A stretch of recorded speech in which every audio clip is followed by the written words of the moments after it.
24 commence bien pour les Dragons qui ont réussi à se sortir du piège tendu par la Louvière Centre. Les Montois ont connu quelques difficultés à se montrer dangereux, notamment en première mi-temps où le score de 0-0 laissait le public montois quelque peu sur sa faim. Ouais, un match de reprise, on savait que ça allait être compliqué, ils venaient avec beaucoup d'ambition, ils avaient gagné leur dernier match avant la trêve, on sait que c'est une bonne équipe avec des joueurs de qualité quand même, donc voilà, on l'a vu en première mi-temps où ils nous ont quand même fait mal.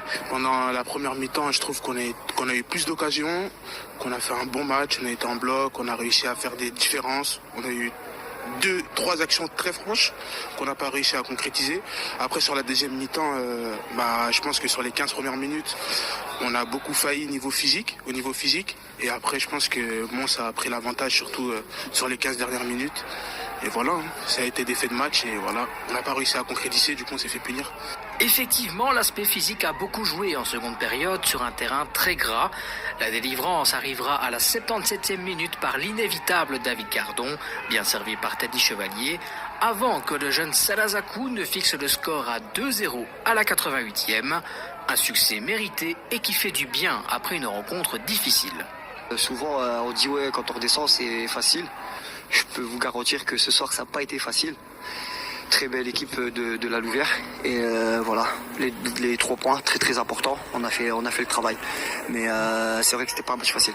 Le mérite en revient à une belle équipe de la Louvière qui a causé quelques problèmes et ce dans un contexte difficile avec l'annonce du départ du coach Volkan Oulout à quelques heures de la rencontre face à Mons.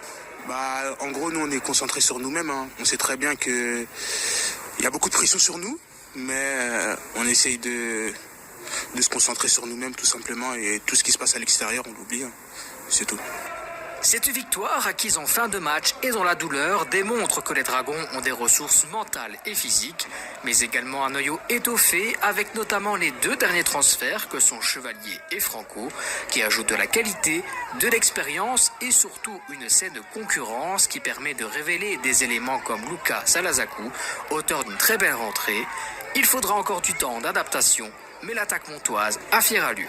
Je pense que la consigne était claire, hein. Je pense que la consigne elle n'était pas qu'individuelle pour moi, mais c'était juste de se donner à fond comme depuis le début de saison il le demande. Et c'est ça que j'ai fait, hein. J'ai juste apporté ce que je pouvais et voilà. Là c'est moi, peut-être la semaine prochaine ça sera Cardon, peut-être Sandro, mais voilà, j'ai apporté ce que je pouvais et voilà. Le foot ça se joue pas à 11, ça se joue à 15, donc on est 15 sur le banc en D2 amateur et voilà, mon rôle en tant que remplaçant c'est d'apporter du 109, apporter du rythme et essayer de trouver mon jeu, un peu trouver les petits espaces, dribbler, m'amuser, prendre du plaisir, ce que j'ai retrouvé aujourd'hui et ce que l'équipe a quand même bien fait, hein, parce que pendant 70 minutes ils les ont usés et je pense qu'après à la 75e je pense qu'on marque et je pense que ça fait du bien à l'équipe et le deuxième vient dans la foulée quoi. Le jeune Salazakou qui est très bien rentré, en plus je lui disais sur le banc mental quand on rentre et voilà, il apporte la différence. Teddy fait une super passe sur David et David marque aussi, donc voilà, je pense que pour les éléments offensifs c'est très bien.